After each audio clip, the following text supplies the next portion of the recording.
Hello, my name is Gladius and welcome to my FeiXiao guide.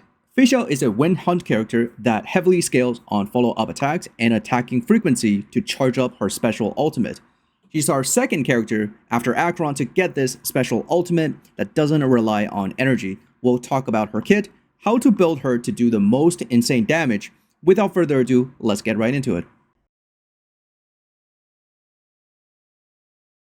We'll start talking about her talent. This is how she charges up her ultimate.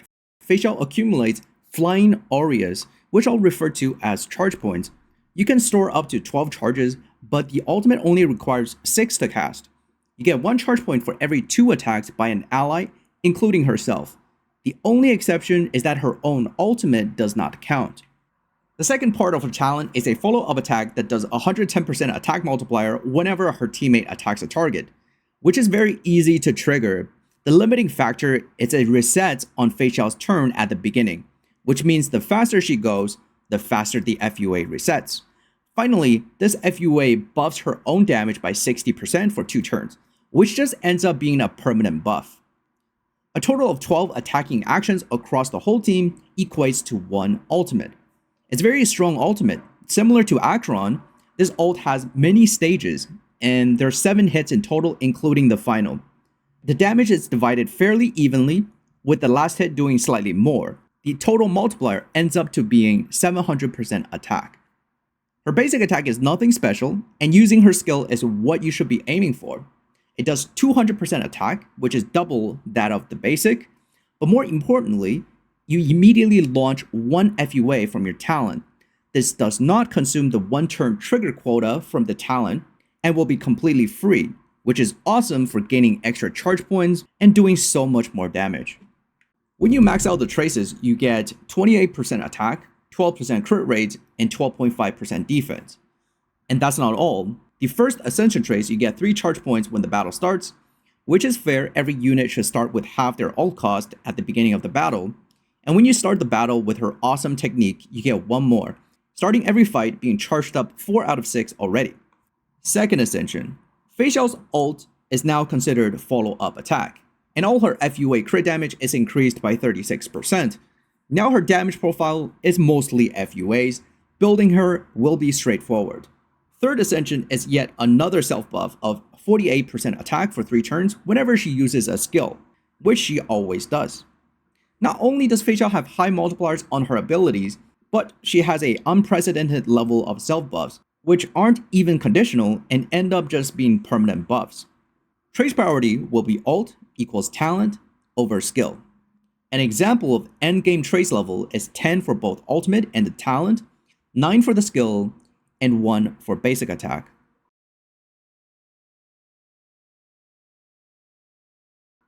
Now let's talk about main stats on Relics. Chess piece, you'll probably want crit rate if you aren't using a Lycone with crit rate to begin with. Aim for 100%, but don't go overcount. Because remember, team buffs tend to be crit damage heavy, so you want to have good crit rate. For boots, speed is slightly better than attack percent, because unlike Acheron, she generates a good amount of charges herself, and her talent resets on her own turn.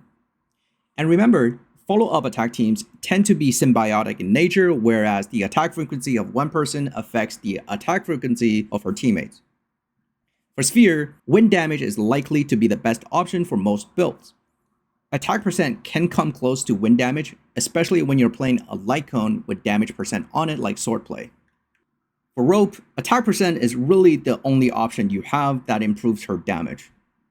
For substats, we only have 3 that really matters. Crit rate and crit damage will be the premium substat, whereas speed and attack percent are okay and they're fairly equal.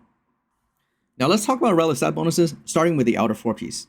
The wind set is slightly her best in slots, given you always get the maximum value out of the action events, so you'll have to manually play her. This is even more so if you're E2 or above, where this set goes crazy due to how frequent she can use her ultimate. The wind sword set comes in second, but the best part of it is that you don't have to play around anything, it is just good at a baseline. 2-piece is not very competitive due to the good options that we have. A lot of people will wonder, but the Grand Duke set will not be that optimal for FeiXiao, due to her talent making up for a good portion of her damage and just being a single hit follow-up attack, which doesn't work well with the Grand Duke. Moving on to Planar Ornaments, the 2P set bonus. During Dynasty is her best in slot, especially in an endgame build where you have enough crit rate.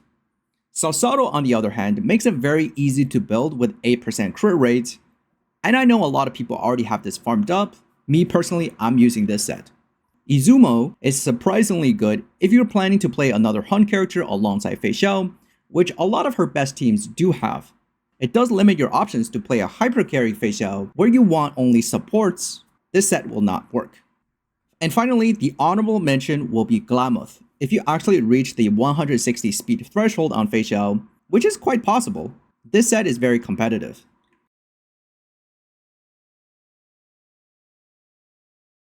Now let's talk about Lycone options for FeiXiao.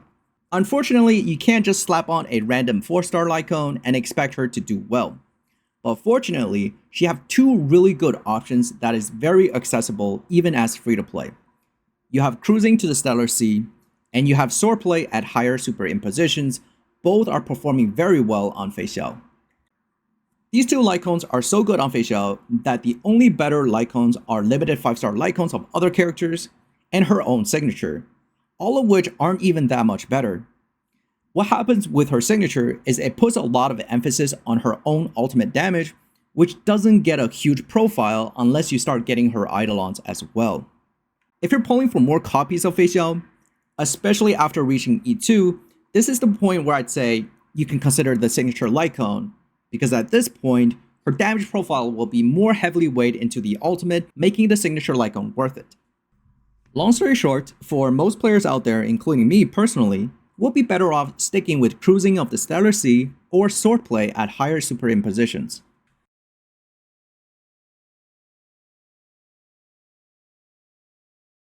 Now let's talk about Eidolons for FeiXiao.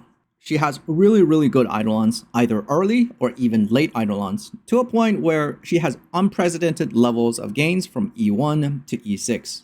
And it even fixes that her signature Lycone was underperforming at E0.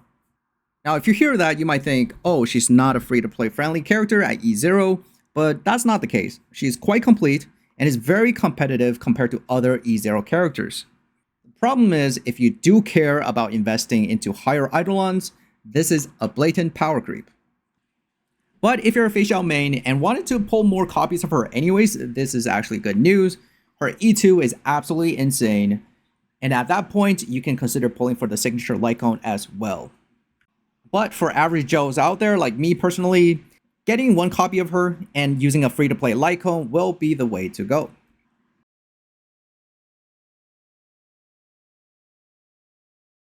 Now let's talk about team building for FeiXiao. Okay, let's get the major one out of the way. Robin does so much in FeiXiao teams, her overall contribution is bigger than FeiXiao herself. Especially in FeiXiao follow-up teams with 2 high-frequency hunt units and possibly Aventurine as well, Robin is going to do so much damage and have no energy issues, all the while doubling everyone's damage. This is why every variant of FeiXiao's best teams all have Robin as the support. If you want a substitution for Robin for a dual DPS follow-up team, you'll be looking for team-wide buffers like Rummei, Jiaoqiu, Asta, and Pella. If you want to play a hypercarry FeiXiao, you'll have a lot more options for the second support, Sparkle and Bronya being the best. Since FeiXiao has high base speed already, it's more optimal to go with a slow Sparkle and Bronya to go after FeiXiao and make the most out of the action advances. This way you'll get as many actions as possible on FeiXiao, which is much desired to charge up her ultimate faster. Bronya at E4 makes this even better, introducing an extra follow-up attack.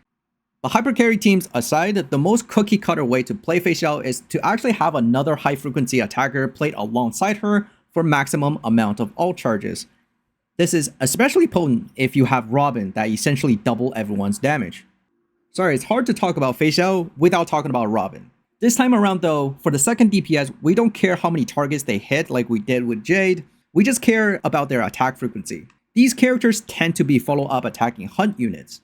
Topaz is the best in this team slot because she applies a huge FUA vulnerability of 50% that doesn't share diminishing returns with any of FeiXiao's team buffs or her own buffs. Her damage is quite decent, but best of all, Both FUA units feeds into each other with their attack frequency, and both of them skyrockets. You can say almost the exact same for Moze, who is a very similar unit to Topaz that buffs FUA damage and doing decent damage himself. The debate of who is ultimately better, Moze at E6 or Topaz and Numbi at E0, will ultimately depend on enemy weakness. They're that close. If you don't want to play either Moze or Topaz, Hunt March 7 can fill this role as your last option. She isn't the best buffer, but she holds her own when it comes to dealing damage. Since you get Hunt March 7 and her Eidolons for free, I won't talk about the other options as they'll be worse than March 7. All three of these Hunt characters are viable. I wouldn't stress too much about this team slot, as having Robin is way more impactful and should be your #1 priority for a good FUA team. For the sustain slot, it's still the least impactful slot, but your choice of sustain here actually is way more important than other teams.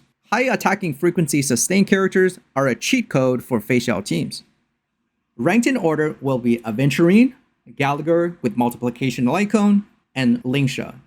These are the big 3 sustains for FeiXiao teams.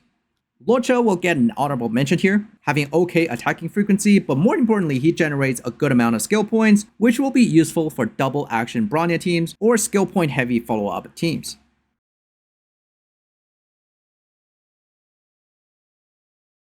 Alright, FeiXiao does an insane amount of damage and completes the follow-up attack team. But guys, the truth must be said, Robin is always going to be the core of FUA teams, and frankly the MVP. If you're already invested into follow-up attack teams with Robin, and even better having Aventurine as well, there's no reason to hesitate and pull for FeiXiao as well. Topaz is nice to have, but we have good substitutes being Moze and March 7. With all that being said, I want to thank you for watching. My name is Gladius. Until next time.